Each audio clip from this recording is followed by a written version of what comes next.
Good afternoon everyone. Today we are going to discuss the topic addressing modes. हमने last video में भी यही topic start किया था addressing modes का ही, तो इसीलिए मैंने इस वीडियो में पार्ट 2 रेफ़र करा है। तो लास्ट वीडियो में हमने addressing modes के बारे में जो पढ़ा था उसका एक क्विक ओवरव्यू ले लेते हैं। हमने लास्ट वीडियो में कवर किया है कि addressing modes क्या होते हैं, need of addressing modes and various operand specification. Operand specification में हमने 3 स्पेसिफिकेशन करी थी and then we go through types of addressing modes. Types of addressing modes में हमने 3 टाइप्स कवर करी हैं कल की वीडियो में। एक थी immediate addressing, next one was direct addressing and third one was register addressing. आज हम करने वाले हैं next addressing mode, that is indirect addressing mode. अब लास्ट वीडियो में जब हमने रजिस्टर एड्रेसिंग किया था तो उस लास्ट वीडियो में हमने देखा था कि वहाँ हम रजिस्टर की वैल्यू को स्टोर कर रहे थे, बट इनडायरेक्ट एड्रेसिंग में हम क्या कर रहे हैं, जो भी हमारा कंटेंट है उसकी वैल्यू को हम इनडायरेक्टली स्टोर कर रहे हैं।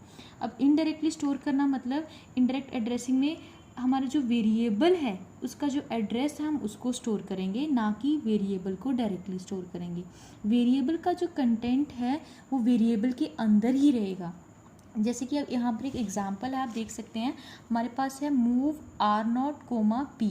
P को हमने ब्रैकेट में एक्सप्लेन करा है क्योंकि जो P है हमारा वेरिएबल है, तो वेरिएबल को हम हमेशा डिस्टिंग्विश करने के लिए वी यूज़ पैरेंथेसिस। तो पैरेंथेसिस के लिए हमने डबल ब्रैकेट यूज़ करा है, स्टार्टिंग एंड एंडिंग। P को हमने एक्सप्लेन कर दिया कि ये एक वेरिएबल है। तो अब हम क्या करेंगे, जैसे ही हम इनडायरेक्ट एड्रेसिंग पे हमने काम करना है तो हम क्या करेंगे, जो P वेरिएबल है, P वेरिएबल जो है वो सबसे पहले मेमोरी लोकेशन पे जाएगा 1010 पे। जैसे ही मेमोरी लोकेशन 1010 पे गया तो उसे डाटा मिलेगा फर्दर 5।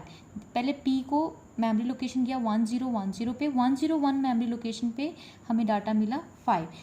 उसको हम जाके स्टोर करेंगे रजिस्टर R0 में। तो ये जो इंस्ट्रक्शन है मूव R0, P क्या डिफाइन करता है कि जो P वेरिएबल है उसमें इनडायरेक्ट एड्रेस पर है, डायरेक्टली नहीं पड़ा हुआ कि P ने क्या स्टोर करना है। तो P जो है पहले एक मेमोरी लोकेशन को रेफर करेगा, उस मेमोरी लोकेशन पे जब हम जाएंगे तो we will get the data जो हमने एक्चुअली स्टोर करना था R0 रजिस्टर में। So I think this concept is clear कि इनडायरेक्ट एड्रेसिंग में हम डायरेक्टली एड्रेस को नहीं स्टोर करते, हम इनडायरेक्ट वेरिएबल के थ्रू हम एड्रेस को स्टोर कर रहे हैं। तो जो P है बेसिकली वो एड्रेस कंटेन कर रहा है X का। P जो है X का ही एड्रेस कंटेन कर रहा है। नाउ जो इनडायरेक्ट एड्रेसिंग है उसको भी 2 तरीके से हम डिफाइन कर सकते हैं, एक तो है मेमोरी इनडायरेक्ट, एक है रजिस्टर इनडायरेक्ट। अब जो मेमोरी इनडायरेक्ट है उसका कंसेप्ट यही है जो हमने अभी ऊपर एक्सप्लेन करा है, पर जो रजिस्टर इनडायरेक्ट है उसको हम एक्सप्लेन करते हैं इस एग्जांपल से।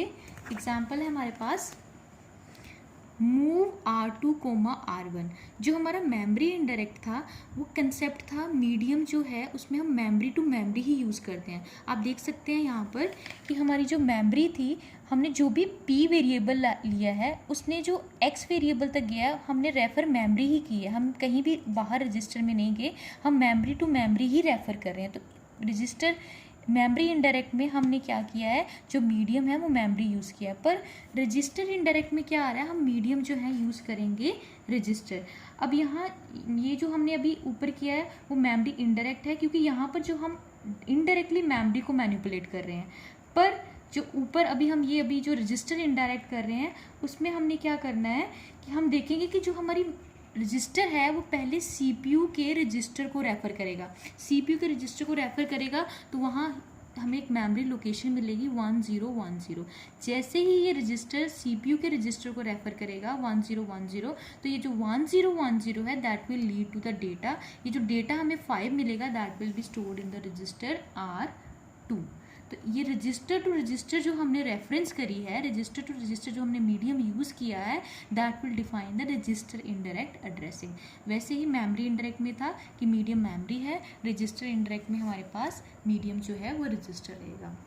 नेक्स्ट जो है हमारे पास दैट इज़ इंडेक्स एड्रेसिंग।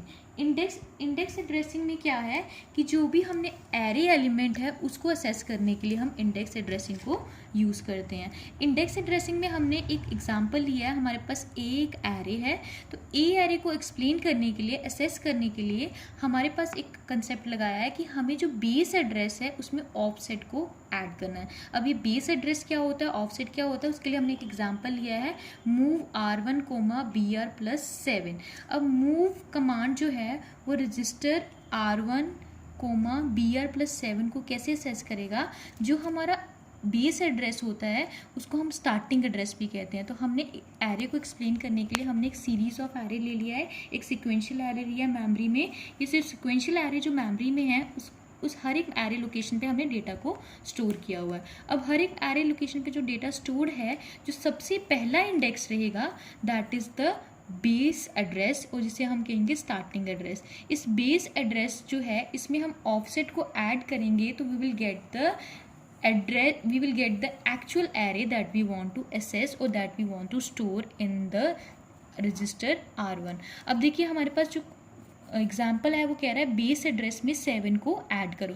तो बेस एड्रेस जो है that is index 0th element, तो 0th एलिमेंट में हमें +7 बताया है। तो अभी मैंने बताया कि जो 7th है दैट इज़ द ऑफसेट, और ऑफसेट क्या बताता है कि नंबर ऑफ पोजीशन जो आपने स्किप करनी है। तो हमने कितनी पोजीशन स्किप करनी है बेस एड्रेस से, 1 2 3 4 5 6 एंड 7। 7th पोजीशन स्किप करने के बाद जो हमें नेक्स्ट पोजीशन मिली दैट इज़ A7। तो A7 में हमारे पास क्या पड़ा हुआ है, डेटा 8। तो 8 डेटा को हम स्टोर करेंगे रजिस्टर R1 में।